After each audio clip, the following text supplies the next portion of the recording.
बिस्मिल्लाहिर्रहमानिर्रहीम। Use case diagram, activity diagram, उसके बाद एंटिटी रिलेशनशिप मॉडलिंग या ईआर डायग्राम देखने जा रहे हैं। ईआर डायग्राम में हम क्या देखेंगे, जब भी डेटाबेस हम देखते हैं तो डेटाबेस में किसी भी एंटिटीज या ऑब्जेक्ट से रेलिवेंट जो है डेटा स्टोर किया जाता है। जैसे कि स्टूडेंट के डेटाबेस की अगर हम बात करें तो स्टूडेंट जो है वो उसका डेटा जब जब भी हम स्टोर करेंगे तो उसके बारे में कोई चीज़ें, कुछ फीचर्स, उसके कुछ उसकी प्रॉपर्टीज स्टोर करेंगे। जैसे स्टूडेंट का नाम, स्टूडेंट का एड्रेस, स्टूडेंट का फ़ोन नंबर, स्टूडेंट का डिपार्टमेंट, ठीक है।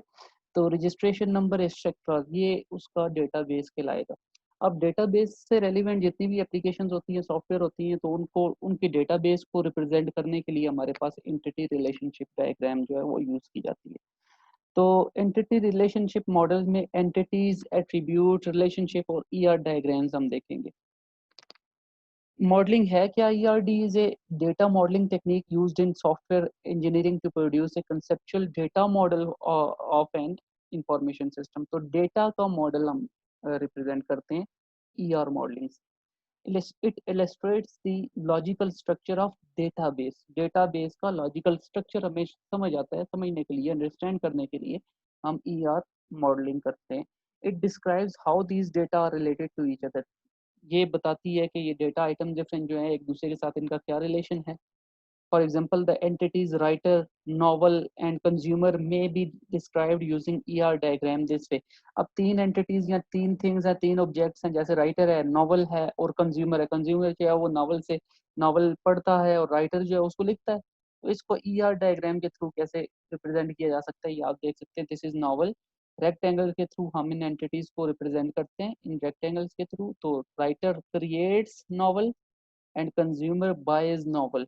तो डेटाबेस को रिप्रेजेंट करने के लिए हमारे पास ईआर मॉडलिंग यूज की जाती है। ER modelling is used for conceptual design. अब ये एक्चुअली ऐसा नहीं होता, इम्प्लीमेंटेशन ऐसे ही है, लेकिन एक्चुअली डेटा जो है वो किसी और फॉर्मेट में सिस्टम में स्टोर्ड होता है, लेकिन उसको समझने के लिए हम कंसेप्चुअल मॉडल डिजाइन करते हैं, ठीक है, ताकि समझ आ जाए हमें। वरना तो डेटा को अगर एक्चुअली देखा जाए तो एक्चुअली डेटा इलेक्ट्रिकल पल्सेस की फॉर्म में हार्ड ड्राइव में या किसी भी स्टोरेज डिवाइस में स्टोर किया जाता है, लेकिन उसको समझने के लिए हम ईआर मॉडल बनाते हैं। इसमें एंटिटीज, एट्रीब्यूट्स और रिलेशनशिप, ये तीन चीजें होती हैं ईआर डायग्राम में। एंटिटीज क्या है? ऑब्जेक्ट्स और आइटम ऑफ इंटरेस्ट, यानी वो ऑब्जेक्ट्स जिनसे रेलिवेंट डेटा स्टोर किया हुआ है डेटाबेस में, वो सारे के सारे ऑब्जेक्ट्स एंटिटीज कहलाएंगी। उसके बाद एट्रीब्यूट्स, जितने भी ऑब्जेक्ट्स हैं उनके बारे में जो जो चीजें स्टोर की गई हैं वो एट्रीब्यूट्स हैं। जैसे किसी भी यूनिवर्सिटी के डेटाबेस में यूनिवर्सिटी के जितने एम्प्लॉयज हैं उनका डेटाबेस भी स्टोर्ड होगा, जितने टीचर्स हैं उनका डेटा भी स्टोर्ड होगा, जितने स्टूडेंट हैं उनका डेटा भी स्टोर होगा, ठीक है।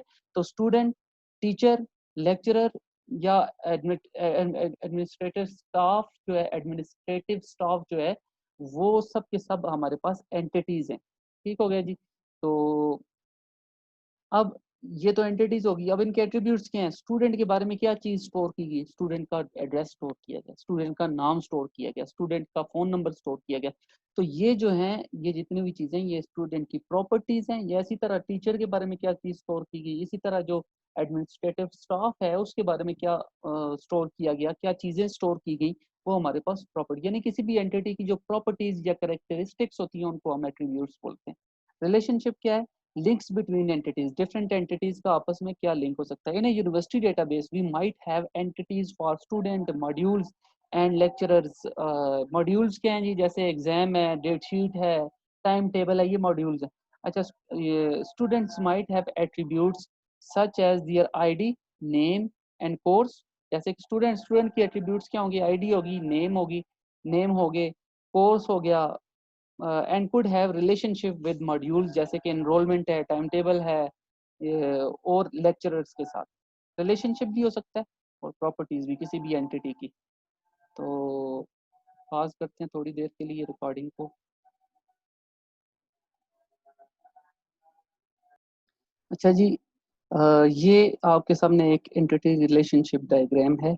ER models are often represented as ER diagram. ER diagram के थ्रू रिप्रेजेंट किया जाता है। अब ER डायग्राम में जो जो चीज होती है उनको वन बाय वन हम देखते हैं। एंटिटीज होती हैं, सबसे पहले एंटिटीज रिप्रेजेंट ऑब्जेक्ट्स और थिंग्स ऑफ इंटरेस्ट, जिनके बारे में हम डायग्राम बनाने जा रहे हैं, वो थिंग्स ऑफ इंटरेस्ट उनको हम एंटिटी बोलेंगे। फिजिकल थिंग्स भी होती हैं लाइक स्टूडेंट, लेक्चरर, एम्प्लॉयज, ठीक है जी। और नॉन फिजिकल या एब्स्ट्रैक्ट थिंग्स भी होती हैं, जो कि जैसे टाइम टेबल है, जैसे मॉड्यूल्स हैं, जैसे ऑर्डर है, जैसे कोर्सेज हैं, जैसे प्रोजेक्ट्स हैं। अब आप ये कहें कि ये ऑर्डर कैसे एंटिटी होगी, क्योंकि स्टूडेंट तो ठीक है, स्टूडेंट एंटिटी है क्योंकि उसके बारे में, किसी भी चीज़ के बारे में जिसके बारे में आप डेटा स्टोर कर सके, कोई भी ऐसी चीज़ जिसके बारे में आप डेटा स्टोर कर सकें, वो हमारे पास एंटिटी कहलाएगी। जैसे स्टूडेंट है, स्टूडेंट के बारे में हम डेटा स्टोर कर सकते हैं कि इसका नाम क्या है, इसकी आईडी क्या है, इसकी रजिस्ट्रेशन नंबर क्या है, इसका डिपार्टमेंट कौन सा है, इसका ब्लड ग्रुप क्या है, एक्सेट्रा। तो स्टूडेंट फिर एंटिटी होगी क्योंकि इसके बारे में हम डेटा स्टोर कर सकते हैं, एम्प्लॉय के बारे में भी डेटा स्टोर कर सकते हैं, लेक्चरर के बारे में भी डेटा स्टोर कर सकते हैं। लेकिन ये ऑर्डर के बारे में कैसे डेटा स्टोर कर सकते हैं, ऑर्डर के बारे में भी डेटा, ऑर्डर की आईडी क्या है, किसने प्लेस किया है, किसने फुलफिल किया है, ठीक है जी। ये ऑर्डर कौन सा था, कैश ऑन डिलीवरी बेसिस पे था या प्री कैश था, या जैसे भी था। फिर कोर्सेज, कोर्स का नाम क्या है, कोर्स का टाइटल क्या है, कोर्स की आईडी क्या है, ठीक है। ये साइंस का कोर्स है, आर्ट्स का कोर्स है, किस डिपार्टमेंट में पढ़ाया जा रहा है, कौन से सेमेस्टर में पढ़ाया जा रहा है। तो ये इन सब चीज़ों की कोई भी ऐसी थिंग या ऑब्जेक्ट जिसके बारे में, चाहे वो एब्स्ट्रैक्ट है चाहे वो फिजिकल है, दोनों सूरत में जिसके बारे में आप डेटा स्टोर कर सकते हो, एंटिटी है, ठीक है जी। तो एक जनरल टाइप और क्लास, ये एंटिटी जो होती है जनरल टाइप होती है, कोई पार्टिकुलर चीज नहीं होती। जैसे स्टूडेंट हमने कहा, मैंने ये नहीं कहा कि इशफाक या सी आर या जी आर या फलां, ठीक है। तो एंटिटीज के लिए हम एक जनरल क्लास का नाम यूज करते हैं। तो बजाय सी आर, बजाय सरिश या फाइजा के हमने स्टूडेंट यूज किया, ठीक है जी। Student is the name of class, ठीक है जी, क्लास का नाम हम यूज करते हैं। जैसे lecturer is a class, lecturer बहुत है, लेकिन हमने नाम नहीं यूज किया, वो क्लास यूज की। मॉड्यूल डिफरेंट होते हैं। जैसे हमारे पास पहले हमने एनरोलमेंट का मॉड्यूल देखा, जैसे हमने रजिस्ट्रेशन का मॉड्यूल भी हो सकता है ऑनलाइन यूनिवर्सिटी के सिस्टम में। तो हमने मॉड्यूल नाम रखा हुआ है, ये नहीं नाम रखा हुआ कौन सा है। अच्छा जी। अब जब क्लास होती है तो क्लास के बीच में मल्टीपल इंस्टेंस होती हैं। जैसे क्लास अभी हमने बात की, student is a class, abstract level पे है। उसकी पार्टिकुलर एंटिटी इंस्टेंसेस होती हैं। पार्टिकुलर इंस्टेंसेस क्या होती हैं जी, उसकी कोई particular example is called instance. जैसे स्टूडेंट क्लास की एक पार्टिकुलर एग्जांपल क्या जी, अली है, for example Ali is a student. तो Ali is a student, Ali is instance of student class, ठीक है जी। तो हम हर इंस्टेंस को स्टोर करते हैं। एक एट्रीब्यूट क्या होता है हमारे पास, एट्रीब्यूट उस क्लास का, क्लास की प्रॉपर्टीज जो होती हैं वो होती हैं। और एंटिटी क्या होती है, वो चीज या ऑब्जेक्ट जिसके बारे में हम एट्रीब्यूट या ये प्रॉपर्टी स्टोर कर रहे हैं। अब जो एंटिटी होती है वो कोई क्लास का नाम होता है, वो कोई एब्स्ट्रैक्ट लेवल पे हम क्लास का नाम यूज करते हैं, तो उसकी पार्टिकुलर एग्जांपल को हम इंस्टेंस बोलेंगे। जैसे instances of that particular type such as Steve, Mills, Natasha are instances of lecturer. Lecturer की इंस्टेंस हो सकती है, स्टूडेंट की। एट्रीब्यूट क्या है, जैसे नाम है, ईमेल एड्रेस है, एक्सेट्रा, फोन नंबर वगैरह। In ER diagram, an entity is usually drawn as a box with rounded corner और रेक्टेंगल के थ्रू आप इसको रिप्रेजेंट कर सकते हैं। और उस रेक्टेंगल या बॉक्स के बीच में उस एंटिटी का नाम होगा, जैसे लेक्चरर लिखा हुआ है, स्टूडेंट है, कोर्स है। एट्रीब्यूट्स क्या होते हैं, attributes of properties of an entity, characteristics या प्रॉपर्टीज। फॉर एग्जांपल आपने स्टूडेंट एंटिटी की बात की, तो इसके एट्रीब्यूट्स क्या हो सकते हैं, नॉर्मली इसकी आईडी हो सकती है, नेम हो सकता है, कोर्स हो सकता है, एड्रेस हो सकता है, ठीक है जी। फिर कोर्स, एक हमने बात की थी कि कोर्स एंटिटी है, तो इसका, इसके एट्रीब्यूट क्या हो सकते हैं, कोर्स का कोड जो है वो एंटिटी, कोर्स का टाइटल क्या है, इसके क्रेडिटर क्या है, ठीक है। ये कोर्स की प्रॉपर्टीज या एट्रीब्यूट्स हो सकते हैं। अच्छा जी। फिर एट्रीब्यूट्स को कैसे हम रिप्रेजेंट करते हैं, एट्रीब्यूट्स को हम ओवल्स के थ्रू रिप्रेजेंट करते हैं। और ओवल्स के बीच में हम उन एट्रीब्यूट्स का नाम लिखते हैं। जैसे आईडी जो है वो एट्रीब्यूट है, नेम एट्रीब्यूट है, फोन नंबर एट्रीब्यूट है, किसका, स्टूडेंट का। और लाइन के थ्रू हम उनको मिला देते हैं उस एंटिटी के साथ जिस एंटिटी के ये एट्रीब्यूट होंगे। इन ER diagram, attributes may be drawn as ovals. Each attribute is linked to its entity by a line. The name of the attribute is written in the oval. ठीक है जी। Different types of attributes होते हैं। सबसे पहले composite attributes, ये आपने याद रखने हैं, types of attributes. Attributes can also have their own specific attributes. कुछ ऐसे एट्रीब्यूट्स भी होते हैं जो एक से ज्यादा एट्रीब्यूट से मिल के बनते हैं, उनको हम कंपोजिट एट्रीब्यूट्स बोलते हैं। For example, the attribute customer address can have the attribute number, street, city and state. ठीक है जी।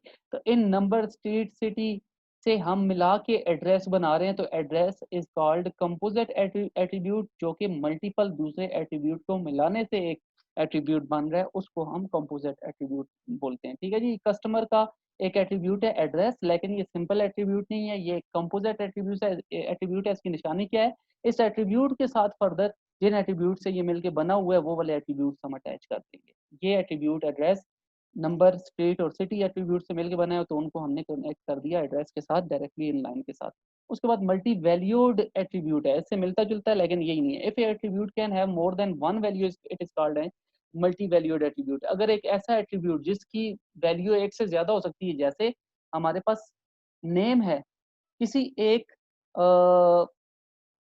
कस्टमर का, for example CNIC number, it is a attribute. CNIC number एक ही हो सकता है, एक पर्सन का दो नहीं हो सकते। ठीक हो गया।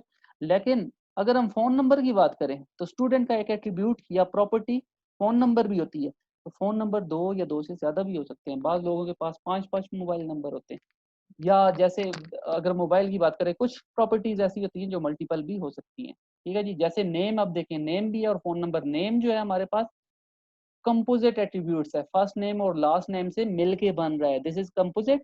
और phone number is multi valued. Multi valued attributes को हम डबल ओवल लाइन से रिप्रेजेंट करते हैं। ठीक हो गया जी।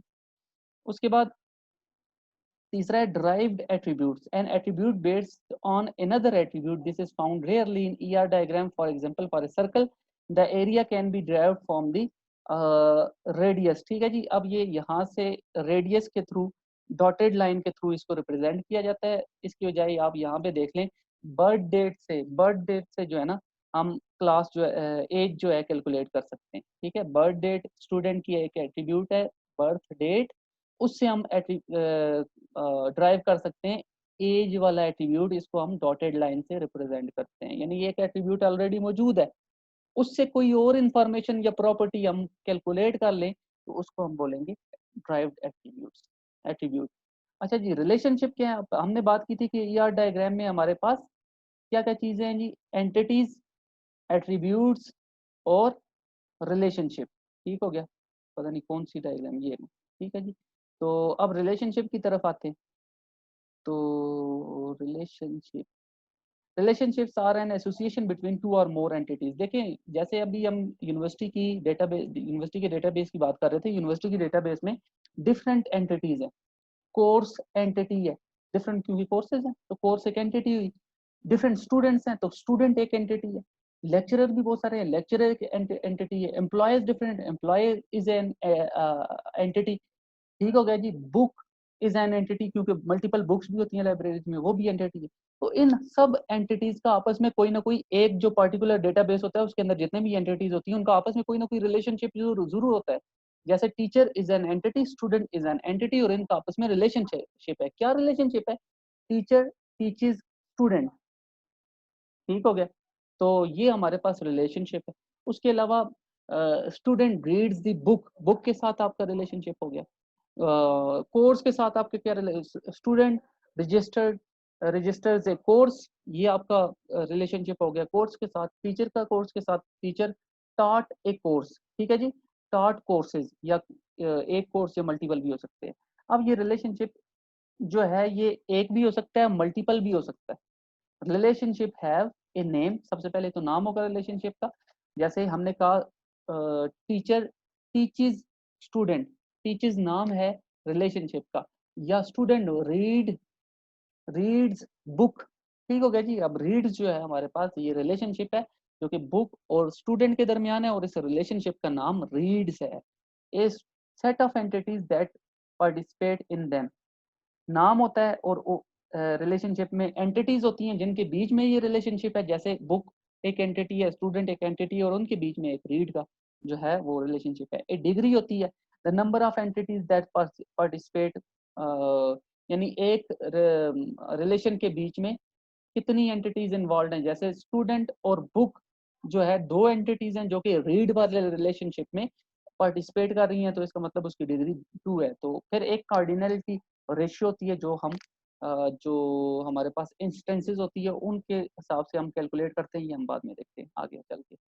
अच्छा जी, cardinality ratio, each entity in a relationship can participate in 0, 1 और more than 1 instances of that relationship. For example, अभी हम बात कर रहे हैं कि हर एंटिटी की एक इंस्टेंस को आप उठाएं, एक रिलेशनशिप बल्कि उठाएं, जैसे लेक्चरर हैज ऑफिस। अगर फॉर एग्जांपल हर लेक्चरर को ऑफिस मिले, या एम्प्लॉय हैज ऑफिस, एम्प्लॉय को, हर एम्प्लॉय का ऑफिस होता है कोई ना कोई यूनिवर्सिटी के अंदर, तो उसका जो ऑफिस है, ऑफिस जो है ये भी बहुत सारे हैं इसलिए ऑफिस इज एंटिटी, और उसके अलावा जो एम्प्लॉय है वो भी एंटिटी है। अगर हम एक पार्टिकुलर एम्प्लॉय को देखें तो क्या एक एम्प्लॉय को एक ही ऑफिस मिलेगा या मल्टीपल ऑफिस भी मिल सकते हैं? ये this relationship is called cardinality. ठीक है, ये अब कार्डिनलिटी चेक करें हम इंस्टेंसेस का, किसी भी एंटिटी की इंस्टेंसेस का आपस में मुआवजा कर रहे हैं कि एक एंटिटी के अगेंस्ट, एक एंटिटी की एक पार्टिकुलर एग्जांपल या इंस्टेंस के अगेंस्ट दूसरी एंटिटी की कितनी इंस्टेंसेस आ सकती हैं। लेकिन हमें ये पता है क्योंकि हमेशा एक एम्प्लॉय का एक ही नॉर्मली हमारे पास ऑफिस होता है, इसलिए हम कह सकते हैं कि इस एंटिटी यानी एम्प्लॉय और ऑफिस का आपस में 1-to-1 रिलेशनशिप है। ठीक है जी, इसको हम ये 1-to-1 रिलेशनशिप बोलेंगे। Each lecturer has a unique office. फिर उसके बाद 1-to-many रिलेशनशिप भी हो सकता है, यानी एक एंटिटी की एक पार्टिकुलर एग्जांपल का दूसरी एंटिटी जिसके साथ इसका कोई रिलेशनशिप है, तो वो रिलेशनशिप इसका एक से ज्यादा दूसरी एंटिटीज के साथ है, दूसरी इंस्टेंसेस के साथ है। ए lecturer may teaches many students but each student has just one tutor for specific course. अभी अगर हम इस स्टूडेंट और टीचर रिलेशन की बात करें तो टीचर जो है एक से ज्यादा स्टूडेंट को पढ़ा रहा होता है, स्टूडेंट एंटिटी की मल्टीपल इंस्टेंसेस को पढ़ा रहा होता है। लेकिन हर स्टूडेंट, एक स्टूडेंट को अगर उठाएं तो उसका एक कोर्स का एक ही टीचर होता है, एक कोर्स के लिए मल्टीपल टीचर नहीं होते। अच्छा जी, फिर मैनी टू मैनी रिलेशनशिप भी होता है। Each student takes several courses and each course is taken by several student. Student और कोर्स का रिलेशनशिप, अगर एक कोर्स उठाएं और उसको चेक करें कि क्या इस कोर्स का जो रिलेशनशिप है मल्टीपल स्टूडेंट के साथ है, यानी मल्टीपल स्टूडेंट ने इसे लिया हुआ है, रजिस्टर किया हुआ है। ऐसा हो सकता है कि कोर्स को, जैसे ये सॉफ्टवेयर इंजीनियरिंग का कोर्स है, मल्टीपल स्टूडेंट्स ने रजिस्टर किया हुआ है। और फिर हम चेक करें क्या कोई ऐसा स्टूडेंट है जिसने एक या एक से ज्यादा कोर्स रजिस्टर किए हुए हैं। यस, ऐसे स्टूडेंट भी मौजूद हैं। तो फिर स्टूडेंट और कोर्सेज का रिलेशनशिप आपस में मैनी टू मैनी, इनकी कार्डिनलिटी मैनी टू मैनी होगी। अच्छा जी, अब रिलेशनशिप को हम कैसे, ये कार्डिनलिटी को हम रिप्रेजेंट करेंगे। Relationships are links between the two entities. ये जो लाइंस होती हैं ये रिलेशनशिप, और बीच में जो रिलेशनशिप का नाम होता है उसको हम डायमंड शेप के थ्रू रिप्रेजेंट करते हैं। जैसे लेक्चरर और स्टूडेंट का आपस में टीचर्स का रिलेशनशिप है, लेक्चरर टीचर्स स्टूडेंट। ठीक है जी, तो the name is given in A diamond box, the ends of the link show cardinality. And पे जो होता है लिंक में कार्डिनलिटी होती है। अगर 1 है तो हम कुछ भी नहीं लगाएंगे, अगर मैनी है, जैसे लेक्चरर टीचर्स मैनी स्टूडेंट, तो हमने यहाँ पे ये हाफ सर्कल वाला साइन डाल देना है, दिस डिनोट्स लेक्चरर और स्टूडेंट के दरमियान में 1-to-many कार्डिनलिटी। अब स्टूडेंट और कोर्स की आपस में मैनी टू मैनी कार्डिनलिटी थी, तो दोनों रिलेशनशिप के एंड पे हमने मैनी का साइन ये डाल दिया हुआ। ये देखिए यहाँ पे भी और यहाँ पे भी स्टूडेंट और कोर्सेज दोनों, यानी जो एंटिटी होती है उसके साथ हम जाके ये साइन डालते हैं। अच्छा जी, आगे चलते हैं। अब जब भी यार डायग्राम बनानी है तो आपको सबसे पहले आइडेंटिफाई करना होगा एंटिटीज को, एट्रीब्यूट्स को, रिलेशनशिप्स को और कार्डिनलिटी रेशियोज को। अब हम डायरेक्टली एग्जांपल की तरफ चलते हैं। We want to represent information about products in a database. Database में प्रोडक्ट्स हैं, उनकी इंफॉर्मेशन हम मॉडल करना चाहते हैं, तो उसके लिए हम ये केस देखते हैं। ईच प्रोडक्ट, अब डेटाबेस में डिफरेंट प्रोडक्ट्स हैं। ईच प्रोडक्ट, हर प्रोडक्ट का क्या है, हैज ए प्रोडक्ट आईडी, उसकी एक प्रोडक्ट आईडी होगी, प्रोडक्ट की डिस्क्रिप्शन होगी एंड प्राइस होगी उसकी।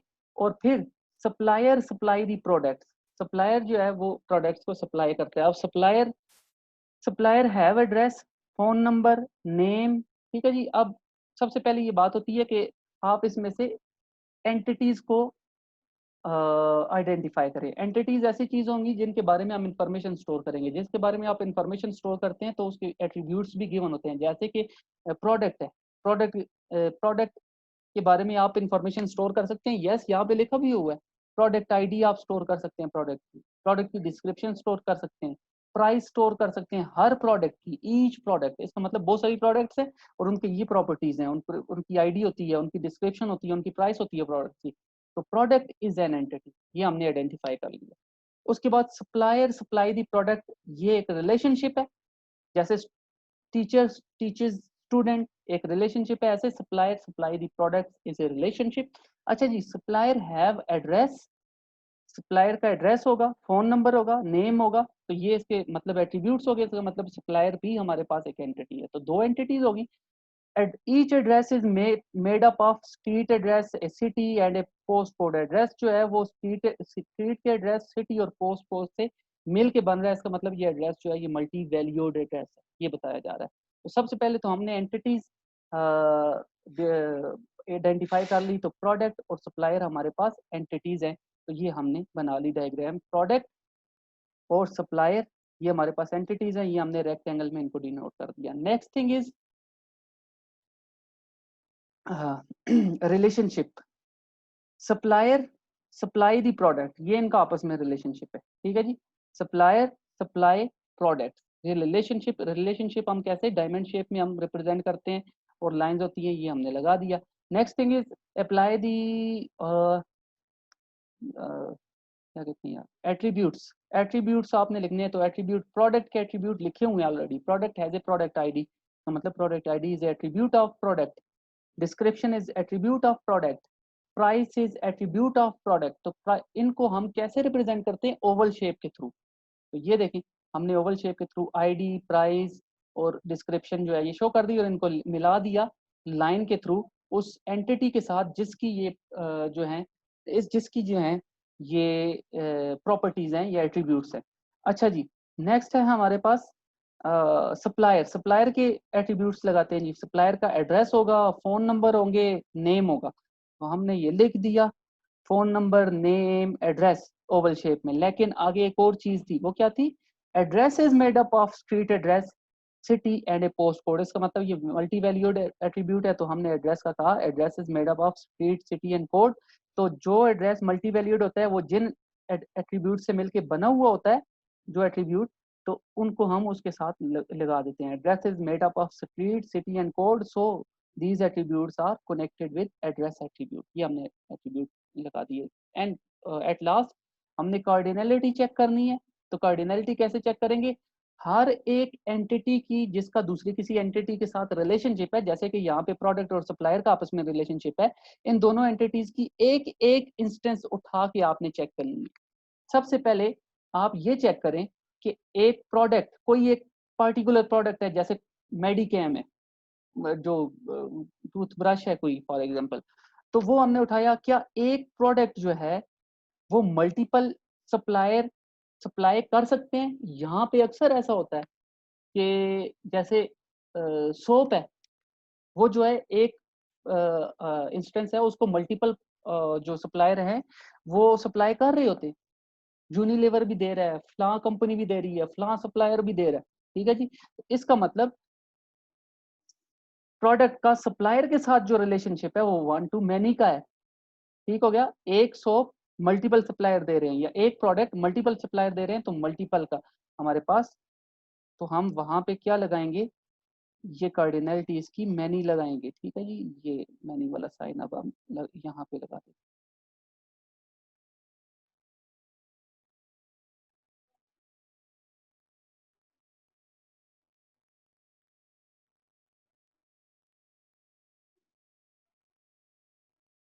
अच्छा जी, जो भी कार्डिनलिटी होती है जिस चीज की आप चेक करते हैं, फॉर एग्जांपल हमने प्रोडक्ट की चेक की कार्डिनलिटी विद सप्लायर, तो वो कार्डिनलिटी राइट साइड पे लगेगी प्रोडक्ट के दूसरी साइड पे, क्योंकि इसका रिलेशन उसके साथ चेक कर रहे हैं, इस साइड पे ये साइन आएगा। ठीक हो गया, ये जहाँ पे साइन है। अच्छा जी, अब सप्लायर की कार्डिनलिटी प्रोडक्ट के साथ चेक करते हैं। क्या एक सप्लायर एक ही प्रोडक्ट सप्लाई करेगा? No, multiple. जैसे यूनिलीवर है, ढेरों प्रोडक्ट सप्लाई करता है, ठीक है जी। तो इसका मतलब सप्लायर का प्रोडक्ट के साथ भी मैनी रिलेशनशिप है। तो ये रिलेशनशिप प्रोडक्ट का सप्लायर के साथ क्या हुआ, मैनी टू मैनी, दोनों साइड पे मैनी है। किसी एक साइड पे 1 आ जाता तो 1 टू मैनी हो जाता, अगर दोनों साइड पे 1 होता तो 1 टू 1 हो जाता। ठीक है। कैसे चेक करते हैं कार्डिनलिटी, अगेन बता रहा हूँ, सुन लें। पहले एक साइड पे जो रिलेशनशिप होगा उसकी एंटिटी को उठाएं, एक एंटिटी को एज्यूम करें। जैसे लेफ्ट साइड से स्टार्ट करते हैं, प्रोडक्ट से। एक प्रोडक्ट उठा लिया हमने, एज्यूम कर ले एक प्रोडक्ट है, और आपने ये चेक करना है कि एक प्रोडक्ट जो है, जो दूसरी साइड पे एंटिटी है, उसके एक इंस्टेंस के साथ ही रिलेटेड हो सकती है या उससे ज्यादा से भी हो सकती है। यानी चेक ये करना है एक प्रोडक्ट एक ही सप्लायर सप्लाई कर सकता है या मल्टीपल भी कर सकते हैं।